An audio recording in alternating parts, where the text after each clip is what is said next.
Serial, क्योंकि सास भी कभी बहू थी में अब कहानी ने एक ऐसा मोड़ ले लिया है जिसकी किसी ने भी कल्पना नहीं की थी। आने वाले एपिसोड्स में एक के बाद एक ऐसे रहस्य खुलने वाले हैं जिससे पूरा घर हिल जाएगा। सबसे पहले कहानी की शुरुआत उसी रात से होती है जब वैष्णवी फैक्ट्री से अकेले घर लौट रही होती है। रास्ता सुनसान होता है, हवा में अजीब सी खामोशी होती है और उसे महसूस होता है कि कोई उसका पीछा कर रहा है।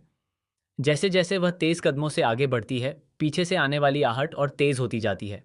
अचानक एक नकाबपोश लड़का उसके बिल्कुल करीब आ जाता है। वैष्णवी डर के मारे कांप उठती है और मदद के लिए चिल्लाने की कोशिश करती है, लेकिन सुनसान रास्ते में उसकी आवाज़ दब जाती है। वह भागने लगती है, लेकिन वह नकाबपोश उसे बार बार रोकने की कोशिश करता है।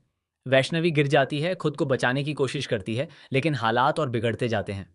ठीक उसी समय एक जोरदार बाइक की आवाज़ गूंजती है और रियो वहां पहुंच जाता है। वह बिना देर किए उस नकाबपोश लड़के से भिड़ जाता है और उसे वहां से भगा देता है। वैष्णवी की जान बच जाती है, लेकिन वह पूरी तरह टूट जाती है और सदमे में चली जाती है। लेकिन कहानी यहीं खत्म नहीं होती। अगले दिन फैक्ट्री में माहौल बिल्कुल अलग होता है। तुलसी लगातार रियो की हरकतों पर ध्यान दे रही होती है। उसे महसूस होता है कि रियो का वैष्णवी के प्रति व्यवहार सिर्फ मदद तक सीमित नहीं है, बल्कि उसके पीछे कोई गहरी वजह छिपी हुई है। वह उसे बार बार ध्यान से देखती है, लेकिन कुछ समझ नहीं पाती। इसी बीच तुलसी के मन में एक बड़ा फैसला जन्म लेता है। वह सोचती है कि अब इस घर को एक दिशा देने का समय आ गया है, वरना रिश्तों में दरारें और बढ़ जाएंगी। घर लौटकर तुलसी सभी को एक साथ बुलाती है। पूरा परिवार इकट्ठा होता है। माहौल गंभीर हो जाता है। तुलसी की आंखों में एक अजीब सी सख्ती और दर्द दोनों दिखाई देते हैं। वह कहती है कि अब वह एक ऐसा फैसला लेने जा रही है जो इस घर की किस्मत बदल देगा। और फिर वह ऐलान करती है, मैं चाहती हूं कि रियो और वैष्णवी की शादी हो जाए। यह सुनते ही पूरा घर सन्न रह जाता है। नंदिनी को ऐसा लगता है जैसे उसके पैरों तले जमीन खिसक गई हो। वह तुरंत सवाल करती है कि यह कैसे संभव है, जब पार्थ और वैष्णवी के रिश्ते की बातें पहले से चल रही थीं। वह भावुक होकर कहती है कि यह फैसला किसी भी तरह से सही नहीं है। लेकिन इसी बीच दामिनी, जो हमेशा से घर के माहौल में आग लगाने का मौका ढूंढती रहती है, बीच में बोल पड़ती है। वह तंज कसते हुए कहती है कि इस घर में रिश्तों का कोई मतलब नहीं होता। यहाँ फैसले हवा की तरह बदलते रहते हैं। उसके शब्दों से नंदिनी का गुस्सा फूट पड़ता है और दोनों के बीच तीखी बहस शुरू हो जाती है। बहस इतनी बढ़ जाती है कि नंदिनी गुस्से में दामिनी को थप्पड़ मार देती है। लेकिन दामिनी भी पीछे नहीं हटती और पलटकर जवाब देती है।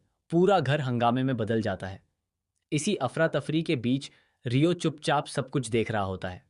उसकी आंखों में एक अलग ही चमक होती है, जैसे वह इस पूरे माहौल को पहले से जानता हो। धीरे धीरे एक बड़ा सच सामने आता है कि रियो सिर्फ एक रक्षक नहीं है, बल्कि इस घर के अतीत से जुड़ी एक गहरी साजिश का हिस्सा है। अब कहानी में एक और बड़ा ट्विस्ट आता है। पार्थ, जो अब तक चुपचाप सब कुछ देख रहा था, अचानक कुछ ऐसे सबूतों पर पहुंचता है जो उसे हिला देते हैं।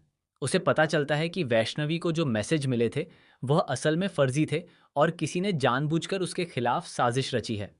पार्थ ये भी नोटिस करता है कि रियो हर उस जगह मौजूद होता है जहां जहां विवाद बढ़ता है। धीरे धीरे उसे शक होने लगता है कि रियो सिर्फ मदद करने नहीं, बल्कि हर रिश्ते को तोड़ने आया है। लेकिन सबसे बड़ा झटका तब लगता है जब एक पुराना राज खुलता है। जिस अंश का जिक्र रियो बार बार अपने बदले की वजह के तौर पर करता है, वह कोई साधारण इंसान नहीं था, बल्कि इस घर के अतीत से जुड़ा एक ऐसा सच था जिसे तुलसी ने वर्षों से छुपा रखा था। और फिर आता है असली ट्विस्ट। रात के अंधेरे में एक गुप्त रिकॉर्डिंग सामने आती है जिसमें रियो किसी अनजान व्यक्ति से बात कर रहा होता है। वो कह रहा होता है, बस थोड़ा और इंतजार सी, फिर इस घर का हर सच सबके सामने होगा और कोई भी बच नहीं पाएगा। यह सुनकर साफ हो जाता है कि रियो का मकसद सिर्फ शादी या बदला नहीं है, बल्कि पूरा घर तोड़ने की एक बड़ी योजना है। उधर वैष्णवी, जो अब तक सदमे में थी, धीरे धीरे होश में आती है और उसे उस रात की एक छोटी सी झलक याद आती है। उस नकाबपोश लड़के की आवाज़ उसे जानी पहचानी लगती है, लेकिन वह चेहरा याद नहीं कर पाती। और यहीं पर कहानी एक नए मोड़ पर पहुंचती है। क्या नकाबपोश लड़का और रियो के बीच कोई गहरा रिश्ता है? क्या ये सब पहले से रची गई एक साजिश है, या फिर इस घर में कोई ऐसा सदस्य है जो सबसे बड़ा खेल खेल रहा है? अगले एपिसोड में खुल सकता है ऐसा राज जो पूरे परिवार को हमेशा के लिए तोड़ सकता है।